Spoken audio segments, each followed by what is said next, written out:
3 pastures. It was season-long grazing. We grazed about 6 months out of the year, fed hay the rest of the time.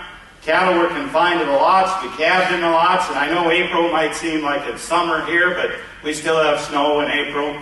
Matter of fact, a year ago we had snow 9 months out of the 12. So it can snow anytime where we're at.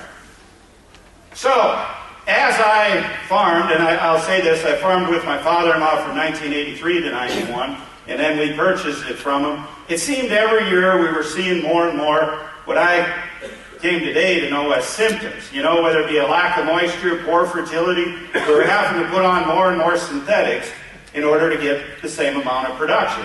We were seeing more and more weeds, we were seeing compaction issues. Some years we had too much moisture in the pond because we couldn't infiltrate it. We noticed salinity was starting to become an issue, and we started to see more and more of these symptoms. And I came to the realization over time that it was really what we were looking at was a degraded ecosystem.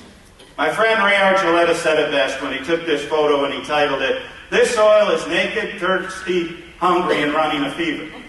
And that's what it is. It's not mimicking a native ecosystem. So I had to look at things and I had to decide, how am I going to improve soil health and where do I start? And I get that question no matter where I travel. Where do I start? And to me, the answer I found was in that 2,000 acres of native rangeland that we had. You look at true native rangeland, and I know that's getting harder and harder to find, but take a look at it. And what does it have? Well, for one thing, there's no mechanical disturbance, right? There's armor on the soil surface all the time. In a true native ecosystem, you don't find bare soil very often. Also, that type of ecosystem cycles water. It's very efficient at using the moisture that it does have. It has these living plant root networks. There's living plants in that ecosystem all the time. And then it cycles nutrients real well. You know, nobody's out there adding synthetics, yet you're still getting production every year. Why is it? And the last one, it has thousands of years of research and development. You know, it kind of blows my mind how we call this current production model we're in the conventional model. I would argue that a natural ecosystem is really the conventional model because it's been proven over a long length of time. I had the opportunity in 1997 to listen to a gentleman from Canada by the name of Don Campbell. Don is a rancher from Canada up there, and he told me this. He said, if you want to make small changes, change how you do things. But if you want to make major changes, change the way you see things. That quote stuck with me ever since he said it, and it really makes sense. I really came to the conclusion over time that the greatest roadblock in solving a problem is the human mind.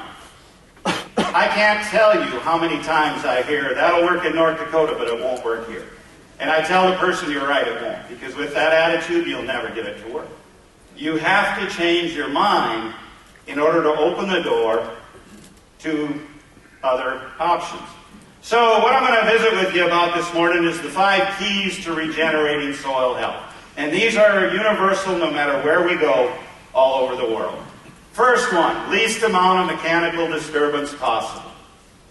You look at that native ecosystem and what do you have? You have that living plant root network, and those roots, they store carbon, they build organic matter, and they cycle nutrients. That is what truly makes it a sustainable ecosystem. This is a real good photo of a particular tract of land. And what it was, on your left, a farmer had a forested area. And he cleared half the forested area, and he farmed it, monoculture, soybeans, 17 years. That's the same soil. Look what happened. Well, what happened? He burned the carbon off of it. He went from 4.3% organic matter down to 1.6% organic matter. And if we look at structure, on the left you have those beautiful soil aggregates, able to infiltrate water, cycle nutrients, be a home for all that soil biology. On the right, it's very compressed. We destroyed soil structure. That's what happens with tillage. I wish when I started back in 1991 I would have archived some of my soil, because it looked just like this soil on your right over here. That's what it looked like. It was lifeless, it was compressed, it couldn't infiltrate water, as was proven by those infiltration tests. But we can change that. As Jonathan said this morning, we can regenerate things. This is living proof to me. This is a young man, Michael Thompson, up in Kansas. 4 years ago, he listened to Ray Archuleta speak, and he started adopting some of these principles. They went from a conventional tillage to no-till. He sent me this picture here this fall. 3 years of no-till. Look at the difference on that soil. Which is going to have higher carbon? Which is going to have more life? Which is going to infiltrate water? Which is going to cycle nutrients? All by going to no-till and adapting these other principles that we're going to talk about. So we can regenerate those soils. You know, I really get upset when the buzzword today is let's be sustainable. Why in the hell would we want to sustain a degraded resource? We need to be regenerative. We got to regenerate our resource in order to then become sustainable. So on our operation, what we did back in 1993, I had a friend in the northern part of North Dakota who was a no-till. And he said, Gabe, you need to go no-till in order to save moisture and save time. But he said, I'm going to give you some advice. If you do that, sell all your tillage equipment first. Then you're never tempted to go back. And I actually did that. I sold all my tillage equipment so I could afford this no-till drill. And we've been 100% zero-till since 1993. And when I say zero-till, I mean zero-till. That's one of our fields after we're done seeding. You know, it's pretty difficult to tell that we were even out there. And we want the least amount of disturbance possible. Now, I realize there's some organic producers that are going to do a little bit of tillage. Just minimize it as much as you can. Now, what's the benefits of no-till or minimum tillage? One of the most underappreciated things we have going for us in a natural ecosystem is things like mycorrhizal fungi. What is mycorrhizal fungi? Mycorrhizal fungi secretes a compound called glomalin, and that starts the formation of soil particles. We need, if we're going to build soil structure and build a healthy soil, we have to have mycorrhizal fungi in the ecosystem. Years of tillage will destroy that.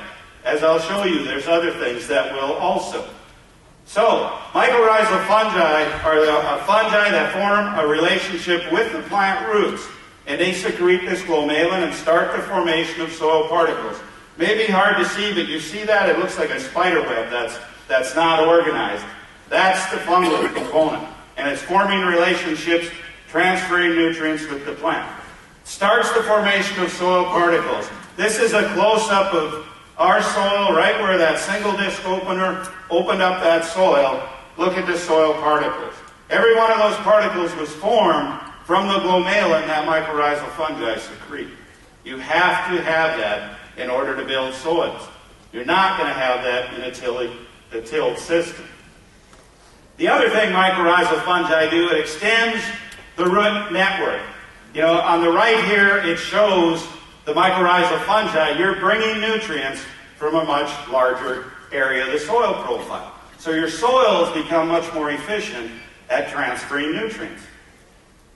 It also, because of that symbiotic relationship the fungi forms with the roots, it colonizes those roots, so to speak, takes up space in the root, and then that root is no longer susceptible to fungal diseases, pathogens, etc. Think of it this way. A lot of us in this room have been farming a while. What have we seen in the past 5 to 7 years? We've seen a dramatic increase in the use of fungicides. Why is that? It's because we no longer have the mycorrhizal fungi in the soil forming that relationship. Those plant roots then are now more susceptible to fungal diseases. We can cure that. Nature can heal it if we give her the chance.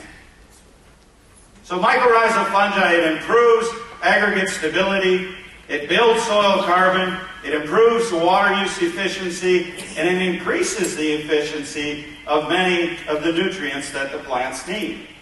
How do we increase that? It's relatively easy. We reduce or eliminate chemicals, tillage, fertilizers, and we have to have a living root in the ground as long as possible so that mycorrhizal fungi can live and be active. Okay, I'm going to talk a little bit about my neighbor. I can do that because I know he didn't follow me down here, so I'm going to visit about it. I've been on this farm since 1983. That road there separates his place from mine. Every fall, and I mean every fall, he's gone and tilled that low spot. Right there. Every fall. And my land actually sits lower than his. Now I took these photos here. June 15th of 2009, the Weather Service was forecasting a major rainfall event, which for us is usually about 1/4 of an inch. But it started raining at 6:30 in the evening. By 12 midnight, we had 13.2 inches. Which, when you only get 10 inches of rain a year, that's pretty major. We got another 1.4 inches the next morning. We ended up with 13.6 inches there. Jay Fear, who's our district NRCS conservationist, came out and he took this picture. That's the road going up to my farmstead there in the background. I've got some slope there. Does that field look like it had 13.6 inches of rain on it? Now, I am embarrassed. There's a little bare spots down there. You know, I'm not kidding you. When you get that much rain, I couldn't infiltrate at all. And we lost a little bit of residue, but that isn't bad. 3 weeks later, I took this photo of the neighbors. I can count on 2 fingers the number of crops he's harvested off that low spot in the past 30 plus years. Every year he gets in there, he gets it seeded. Every year we get a rain event, floods out. And there it sits. You know, to me that's kind of the definition of stupidity, but so be it. The fact of the matter is he's destroyed the pore spaces. Every year he tills, he destroys those soil aggregates and those pore spaces. How is water going to infiltrate? This is what we've been able to do. I mentioned that we could infiltrate 1/2 of an inch of rainfall per hour. 2011 NRCS come out, did some double ring infiltration tests. We can now infiltrate over 8 inches per hour.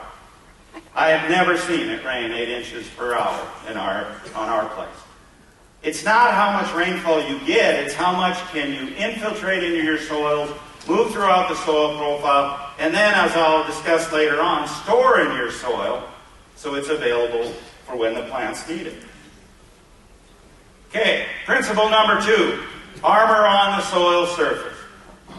A healthy native ecosystem always has armor on the soil surface. I just love this picture. You know, why would this gentleman spend thousands of dollars on a no-till drill and then have bare soil like that?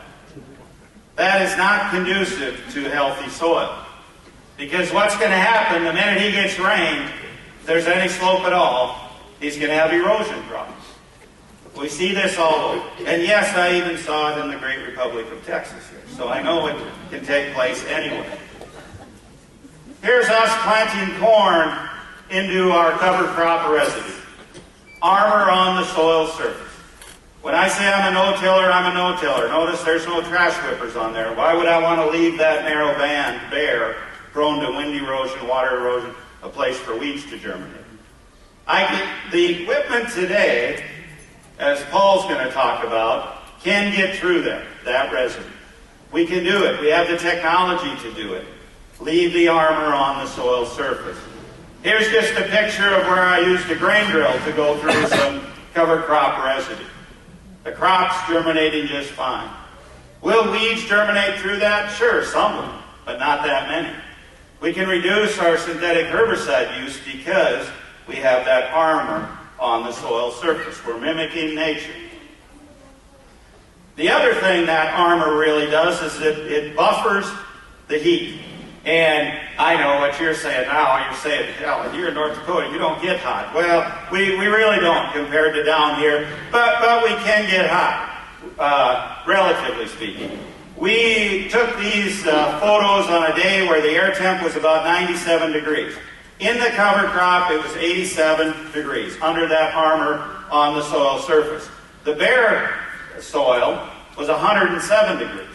Well, what difference does that make? That 20 degrees. If you look at soil biology and look at evaporation and see what happens at different temperatures, we find that at about 100 degrees, very little of that moisture is going for plant growth. that plant's going to shut down and quit growing.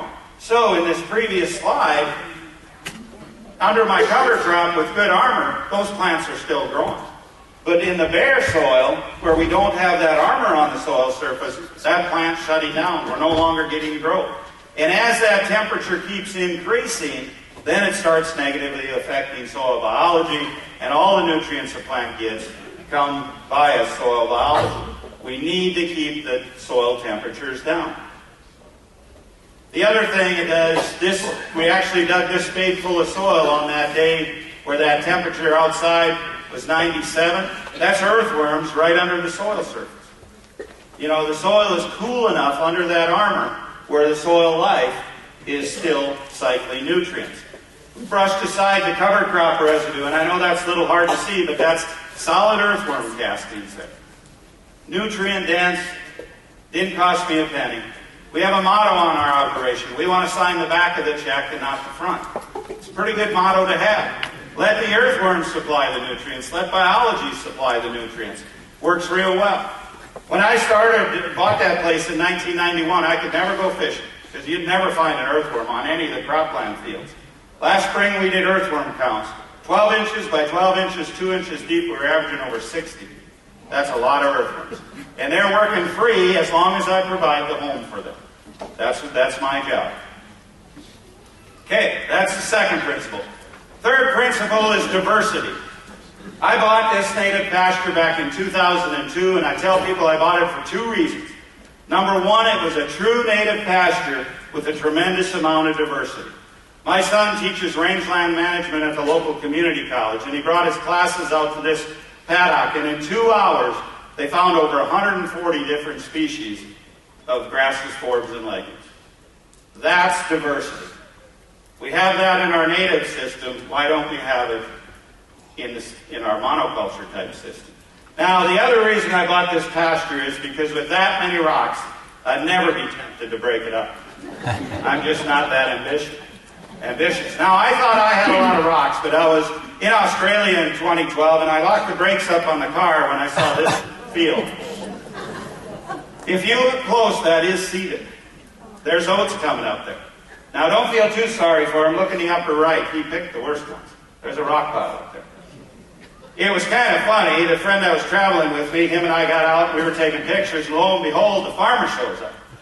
And, well, what are you doing? Well, it was easy. We just played. We were dumb Americans and just seeing. The guy was really nice. And he says, yeah, I kind of got my work cut out for me. But he ended up emailing me a picture that fall of him combining oats in that field.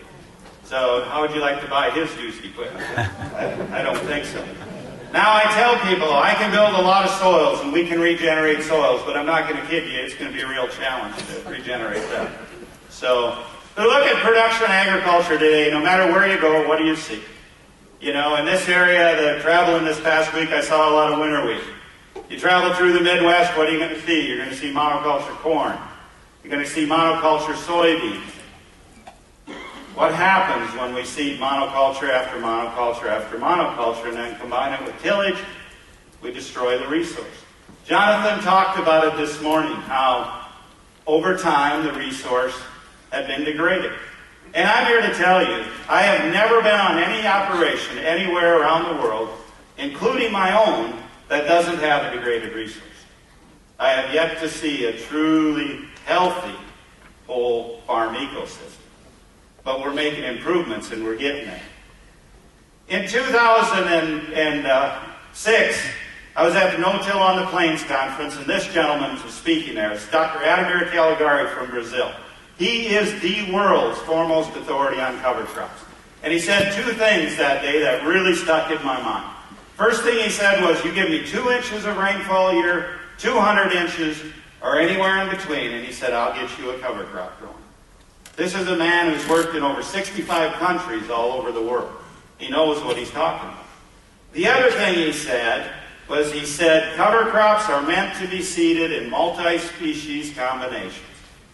And I never forget, because Jay Fear, our DC, was sitting near me, and we looked at each other, and I was just ticked at myself. How could I be so dumb? For years, I've been seeding cover crops in only 2 or 3-way combinations. But Ademir was talking about 7 and 8 and 10-way combinations. Look at a native ecosystem. What is it? It's a lot of different species. Why aren't we seeding these cover crops mimicking nature? Multi-species combinations. So I'm going to show you a series of slides here that were taken only a mile from my place, and it shows the importance and the power of diversity. Our soil conservation district had some plot land miles south of me. Now, I'll set this up. The winter of 2005-2006 was very open. We didn't have a lot of snow, and snow was critical for our moisture. So we decided to test Adamir's what he had told us. So we were going to go down there and we're going to seed our cover crops as monocultures, and then we're going to mix them all together and seed a diverse polyculture and see if it made a difference.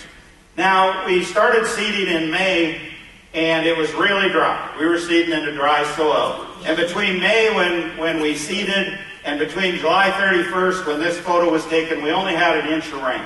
Well, you can see the monoculture strip of turnips was basically dried up. It was done. And you step right next to it was the oilseed radish. All dried up, you know, and that's what you'd expect from an inch of rain. And you go down the plot until we got to the plot of the cover crop combination. No difference at all in seeding date, times, moisture, nothing. The only difference is the diversity. We took the species and mixed them all together, those 8 species, and that's what we got. So for years we've been told, oh, you got to grow monoculture. Really? Is that what nature does? Why do we limit our thinking to that? So NRCS clipped those plots, took the weights, look at that. The combination's 3 to 4 times as much biomass as the monocultures. Now at the bottom there where it says full rate, half rate, we simply got too many plants per square foot is the reason it tailed off slightly. But how do you explain this difference? Dr. Chris Nichols, who's a soil microbiologist, she explained it best when she said, not only do the fungi, and she's talking about the mycorrhizal fungi that I mentioned earlier, provide for the needs of one plant, but the fungal hyphae pipeline connect to multiple plants, thus supplying the nutritional and energy needs of all microorganisms and all plants. So that fungal hyphae under there, because we had been no-till and we had the diversity and we had different rooting depths in that covers, we were able to transfer nutrients throughout the soil profile and get much more production. Our conclusion to that, every one of us who saw that knew monocultures are a detriment to soil health. Think of it this way, where in nature do you find a monoculture? Very, very seldom. Usually only where man put it, or man impeded nature from running her course. It's diversity that drives soil health. We need more diversity in our soil ecosystems. So, what we've done on our operation, we all know there's 4 different crop types. Cool season grasses, cool season broadleaves, warm season grasses, and warm season broadleaves. Well, I mentioned my father-in-law, he grew spring wheat, oats, barley, all cool season grasses. So what we've done on our operation now, we've diversified where we grow some of each of the 4 crop types. Now don't pay attention to any of the crop types I'm showing you. They may or may not work on your operation. Only you can decide that. Just wrap your mind around the fact of diversity and try and grow some of all 4 crop types. It absolutely drives me crazy. I spend a lot of my winter traveling and talking about soil health, and when I get into the corn belt, they're either growing corn on corn or they're growing corn beans, and they think they have diversity. And I tell them, you can keep doing what you're doing, but don't complain to me that your costs are so high and that your soils are being unproductive. You have to expand your mind. Well, Gabe, we can't market different crops. Really? Don't your semis have tires? You know, come on. You can build your own market and haul things away. It works. It will be much, much more profitable because of it. So in our cropping system now, we've evolved to, we seed some of each of the 4 crop types every year, and then also we're intercropping. For instance, in the upper left, that's oats with 3 types of clover. The upper right is a mixture of cool season broadleaves. The lower left, that's corn with hairy vetch growing in it. And in the lower right, that's sunflowers. And there's actually about 20 different cover crop species growing in with that sunflower.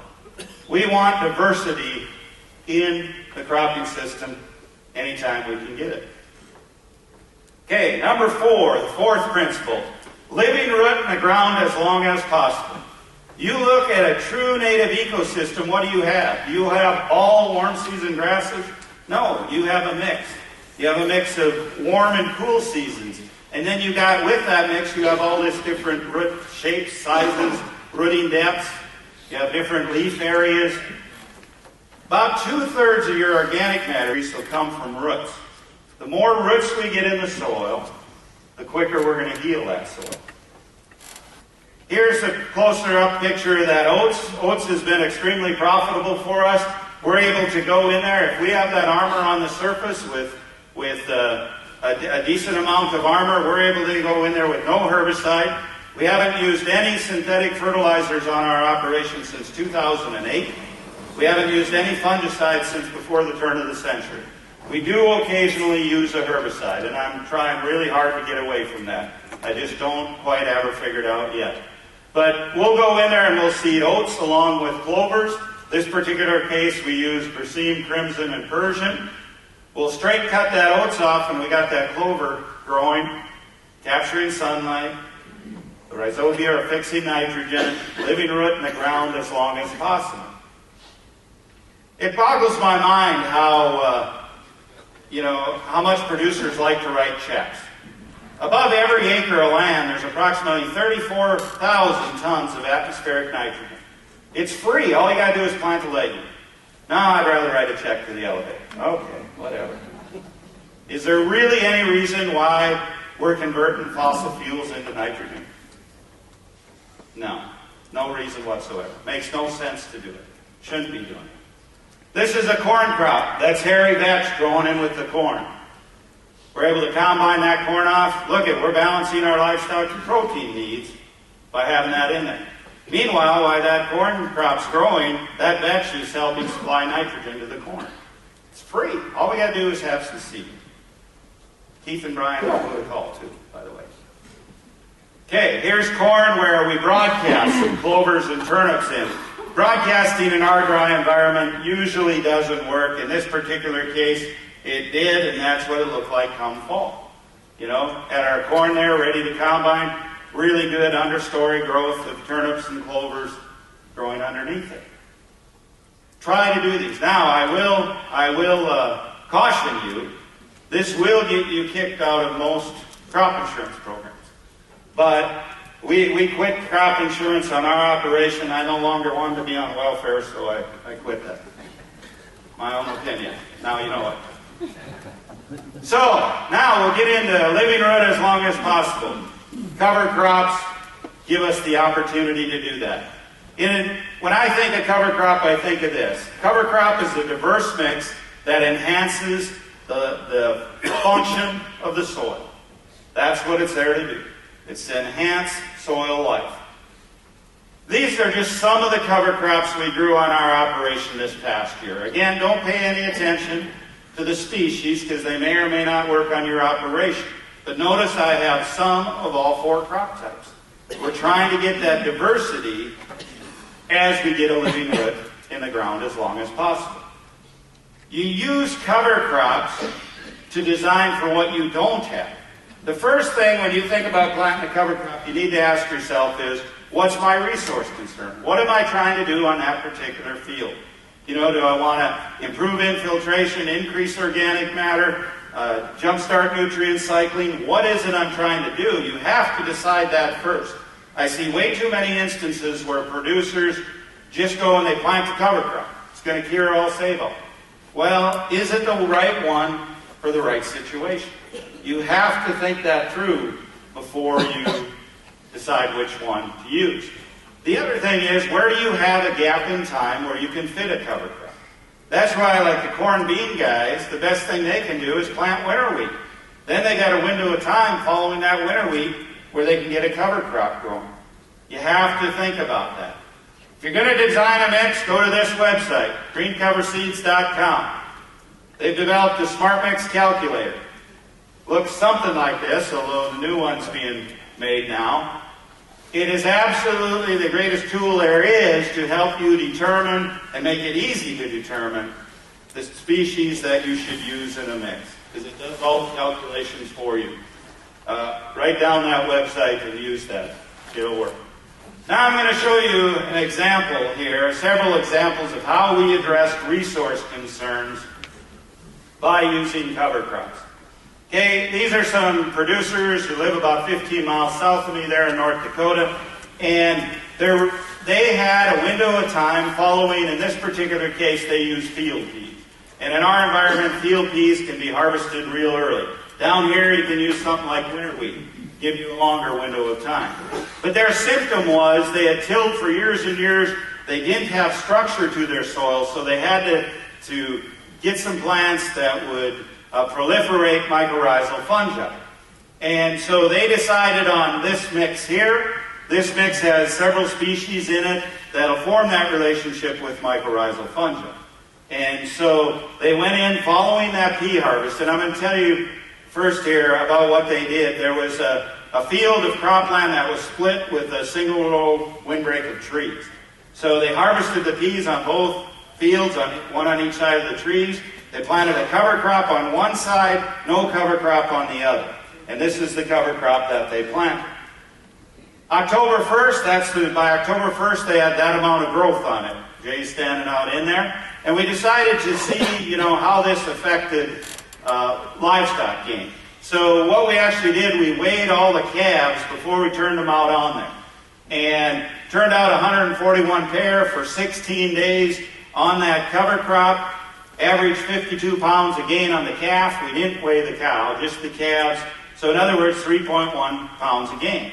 So when they did the math on it, and this was done a number of years ago, calf prices have tripled since then, but at that time, they netted an extra $66 per acre.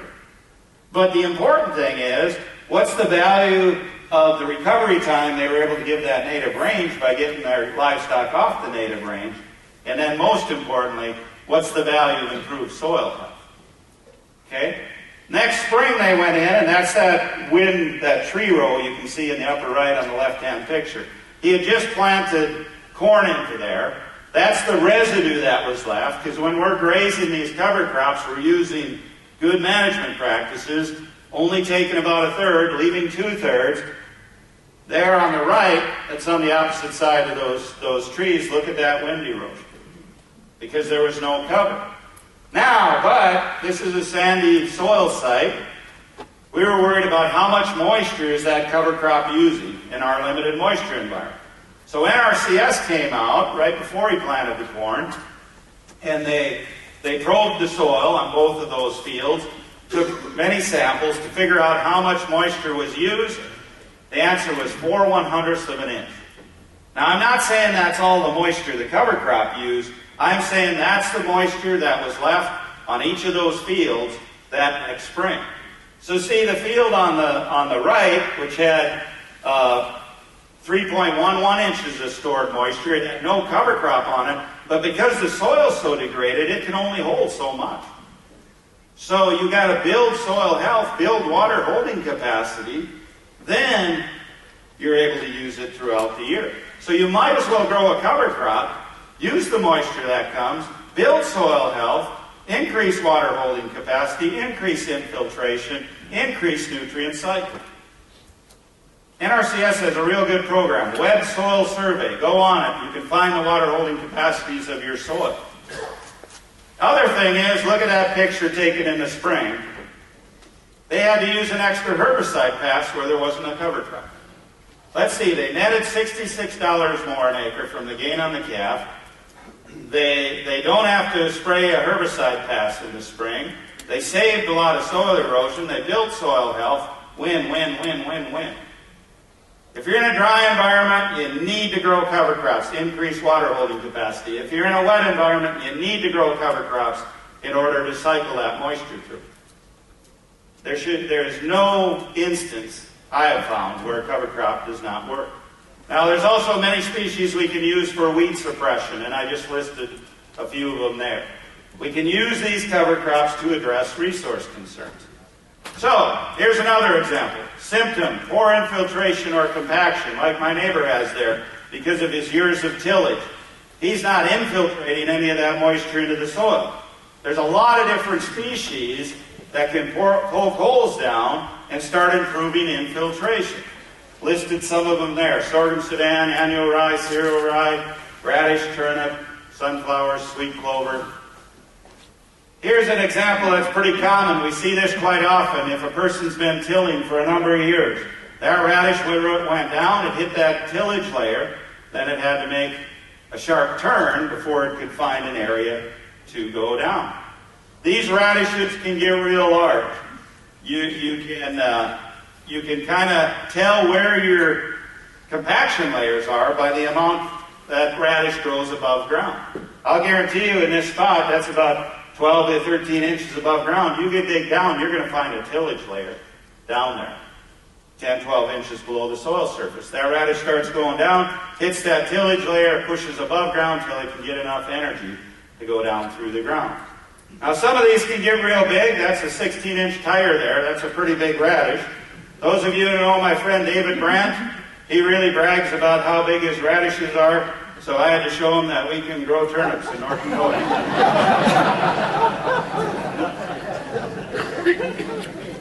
Radishes are turnips, any of the brassicas are also nitrogen storage sinks. They're going to accumulate nitrogen, then in the spring they're going to release it very quickly, and all you're left with is those infiltration pores. That photo was taken early in the spring. That's where a radish was. And if you see a row of radishes, you can just follow them. Works really well to help improve infiltration. Okay, here's another scenario. How fast can we jumpstart soil biology? How fast can we get things going? This series of photos I'm going to show you, our soil conservation district, we bought a quarter of land that had been tilled for many, many years. High use of synthetics on it. We wanted to see how fast we can implement this regenerative type model. So here's what we did. We purchased that land in the spring of '09. We went in there and seeded a pea crop. And now this land was not fenced, no water, so we didn't have livestock available. So we rolled that pea crop down. Reason for the pea crop is, it's very high in nitrogen. It would jumpstart some nutrient cycling. So we rolled it down, then we went in there with an 8-way cover crop combination immediately after we rolled the peas down. And there's the species that were in that mix. Pretty simple mix, but think of it, that soil had had monocultures over a long period of time. We could trace it back about 70 years, and we knew it was monocultures in that time frame.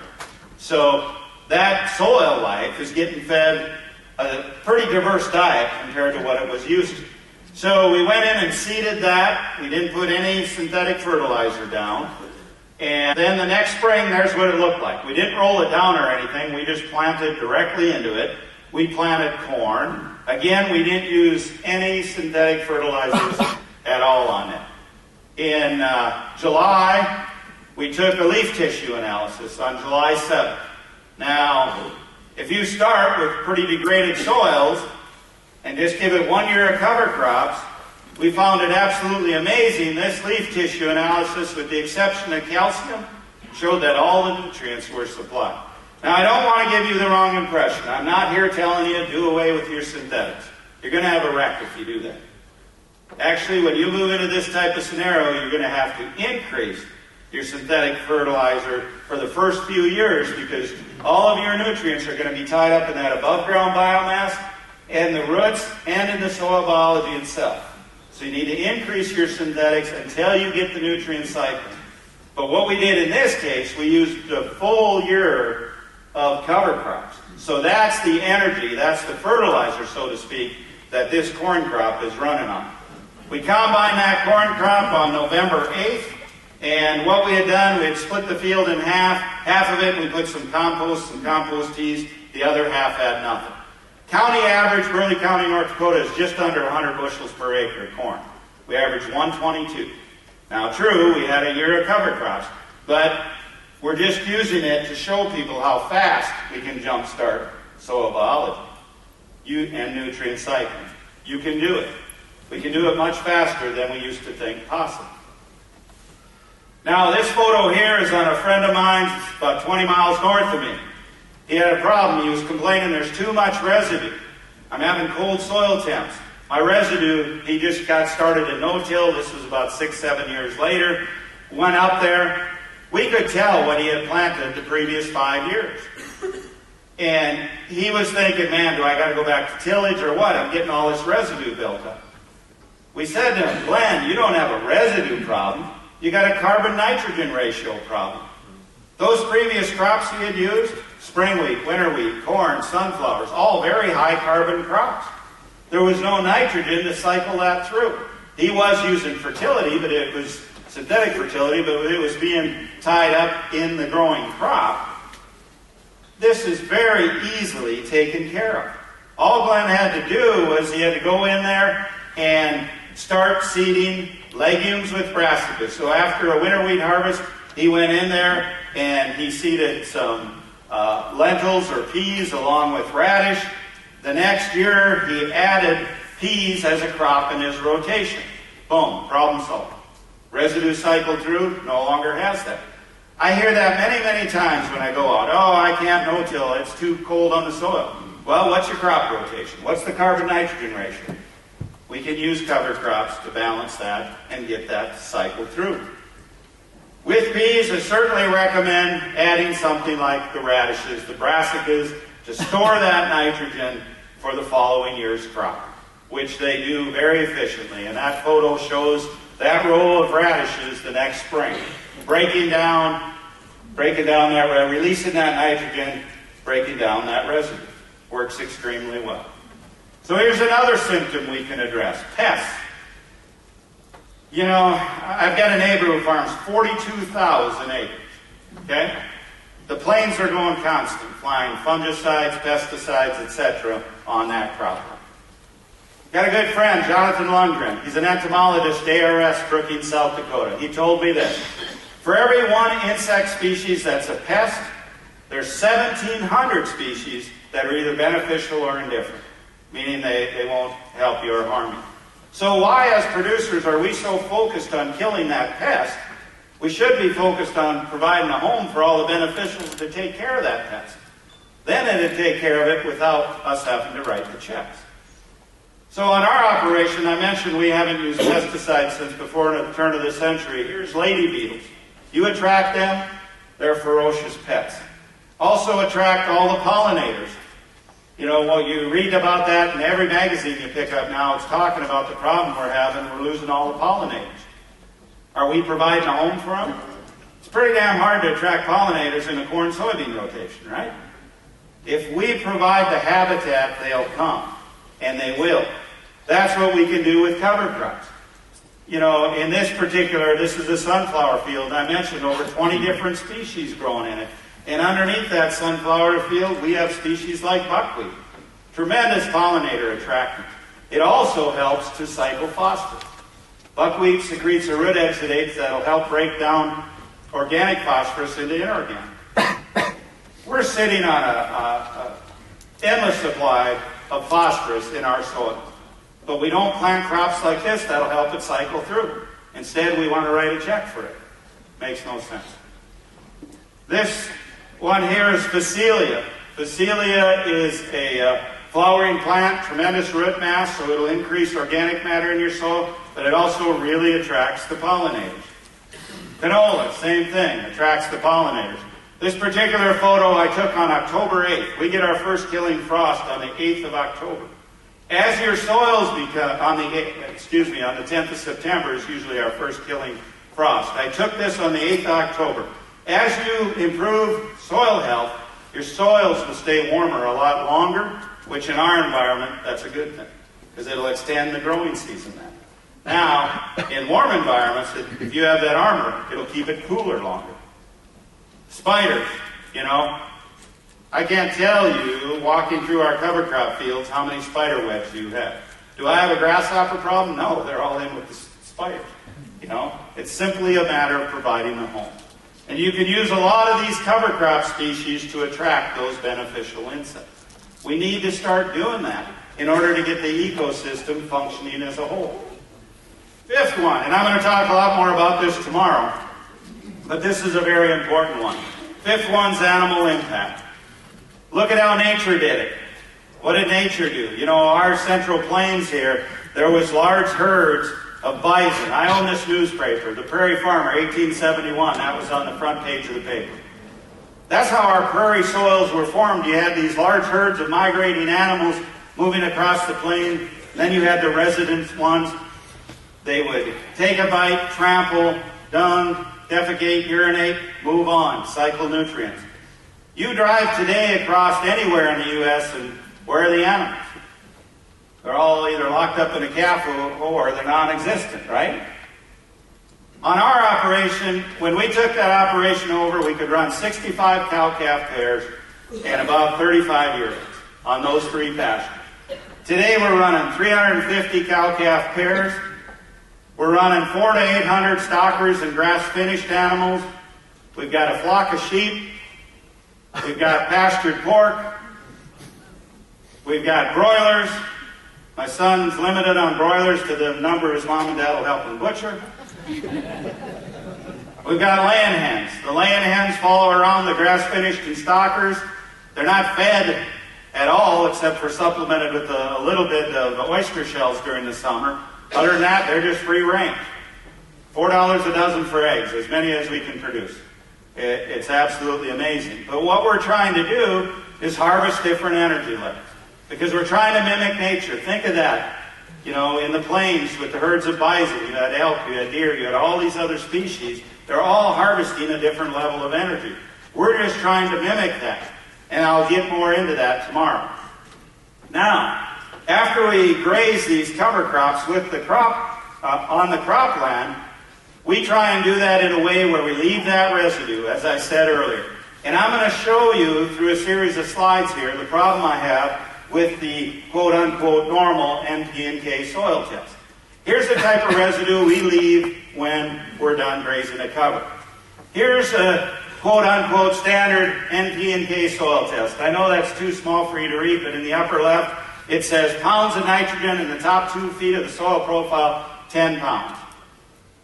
How many bushels of corn can you grow on 10 units of N? Not many is the comment I heard. I'll show you what we can do. There we are planting into that type of residue. Now, I plant corn usually between May 15th and May 20th, somewhere in there. It's when the soil temp is right and I can plant the corn. Now, you see I'm a no-tiller. On the left, that's planted. On the right is not. No disturbance. Armor on the soil surface. Now, you see the amount of residue there? On the left, the photo was taken then on June 16th, about 3 weeks after planting. On the right, July 1st. Where's all my residue going? Here's the corn crop then in late July at tasseling. Dr. Ray Ward, who owns Ward Labs, Kearney, Nebraska, came and took this sample himself. There's the leaf tissue analysis. Every single nutrient tested for, including nitrogen, was in the high or satisfactory range. I don't apply anything. There's no manure on there. There's no compost tea. There's no synthetic fertilizer. You saw that first soil test showed 10 units N. Where is it coming from? Here's what that field looked like at fall. This was taken a number of years ago. I'm embarrassed for that because that's bare soil. I'm degrading my resource there. There's no cover on it. Since this time, that's why I've really ratcheted up my efforts to have something growing in with the corn. That corn yielded 142 bushels per acre. That's over my whole farm that year. Now, county average is about 100. We did 142 and my soil test showed 10 units in. If I am so blind that all I do is listen to the agronomist, I'd be writing checks all the time. Now the check I really hate writing is the one to IRS. That's another story. Here's what we did in 2012. The reason I don't have 2013 or 14 up here, we didn't grow corn the past 2 years. There was other crops that I thought would be much more profitable. Now, I know my land costs and that are low, but look at my cost to produce a bushel of corn down at the bottom. That includes everything, $1.44. Now, since 2012, we've dropped out of the crop insurance program also, so that's a cost we're saving. Corn locally this fall was $1.73 is what it dropped to because our basis was so large. I can still make a profit at that. Not much, but I can still make a profit. I was speaking in Illinois last year, and I had a banker come up to me, and he says, Gabe, you know if corn drops below $5, half of my borrowers will not make their payments. I said, boy, that's going to happen. And he said, yeah, I know. That's why I'm not sleeping at night. But that's what's happening. We've become so entrenched and ingrained in this monoculture type production model, ignoring soil health. If we focus on the resource, we can really save costs. And at the same time, we can produce healthy, nutrient-dense foods. Where did those nutrients come from? The soil's a lot. All you got to do is have the soil biology in order to cycle that organic material through. Soil biology, soil without biology is geology. I really like that saying. The problem you can't use, the reason you can't use a quote-unquote standard test is it takes into account the chemical and physical properties of the soil. It does not take into account what the biology in your soil is going to cycle through. And the reason that is because with the current production model we're on, most soils have very little biology. You know, Jonathan made the statement this morning, there's more organisms in a teaspoonful of healthy soil than there are people on this world. And that's true in a healthy soil. But we've degraded our resource. We need to start focusing on how do we feed that biology. And then how do we test our soils? This is the contact information for Dr. Rick Haney right down here at Temple, Texas. Dr. Haney has developed a soil test that will revolutionize soil testing in the United States. It uses root exudates to break down the compounds in the soil and be able to accurately predict as to how much nutrients you're going to get to cycle via biology. You have a wonderful resource here. I was with him Friday and part of Saturday. That man is in my mind, one of the true pioneers and leaders in this movement, because he's thinking as a farmer with them. How do we cycle this through? Take advantage of that lab. It's very close to you. Because what he's doing is he's measuring the water extractable organic carbon, and that's the food that the biology eats. And we're able to see, if we focus on that, these are a couple soil samples Dr. Haney took from my place, where we're able to significantly increase the amount of the organic fractions of nitrogen, phosphorus, and potassium that our soils are cycling through. So he can accurately predict how much of this you'll be able to get cycling through. Take advantage of that test. It will save you dollars. Vandana Shiva said it best. In nature's economy, the currency is not money. It is life. And we've ignored that life in our current production system. We have to start thinking of that. So, what are we able to do? I mentioned that when I started, my organic matter levels were 1.7 to 1.9%. Last summer, we tested those fields again. We're from 5.3 to 6.1%. As we integrate livestock, we've been able to significantly ratchet that up. What difference does that make in my pocket? Figure out the nutrients, and this is pretty simple math. When you figure out the amount of NPK and some of these nutrients in the soil, as you increase the organic matter in your soil, you're going to have much more nutrients available. Just take your local cost, take your local agronomy center, and figure out what that is. Now, as you increase organic matter, you're going to be able to increase the water holding capacity of your soils. I have silt loam soils, which is the middle column. When I started, I had less than 2% organic matter, which meant that for every foot in the soil profile, I could only hold about 2 inches of water. So a 4-foot soil profile, I can only hold about 8 inches of water. Now, as I've increased organic matter to well over 5%, I can now hold over 20 inches in my soil profile. That's huge.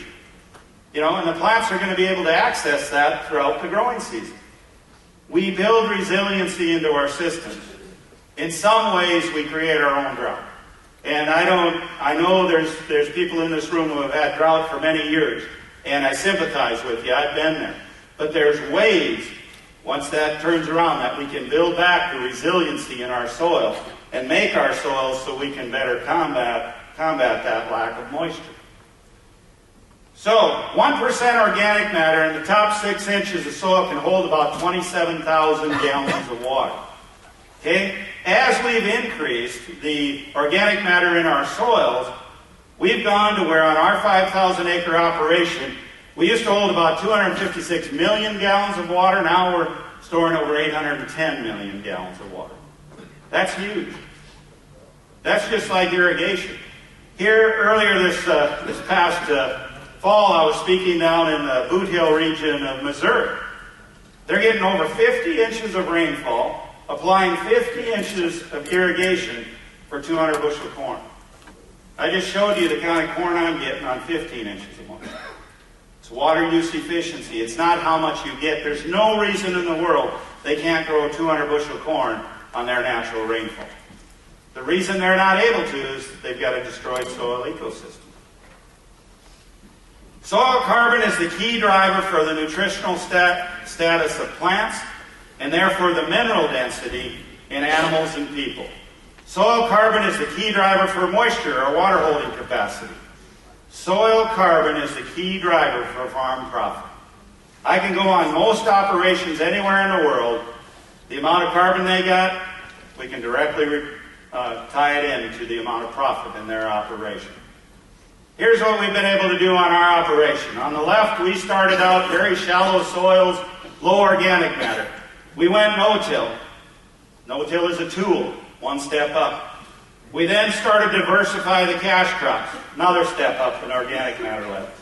We then started to add cover crops, another step up. Then we went to the multi-species levels of covers, another step up. Then we really started integrating livestock, which I'll talk about tomorrow, built soil health even further. These are all just tools that you use to improve your resource. Now what we've done, we actually have a plot of land that we've taken, it's 11.1% organic matter, and we're working on taking that to field scale. So 11.1% organic matter is considerably higher than what the soil scientists tell us our soils were before tillage. But we can build, and we can build this soil much faster. If you take nothing else away from my presentation, take this away. Plants fix dirt, they change it into soil with diversity. You need that. If we have healthy soil, we're going to have clean air, clean water, healthy plants, healthy animals, and we haven't started talking about the effect on people yet. But that's what it's about on our operation. How do we regenerate these soils using these 5 principles? And they can be used anywhere in the United States.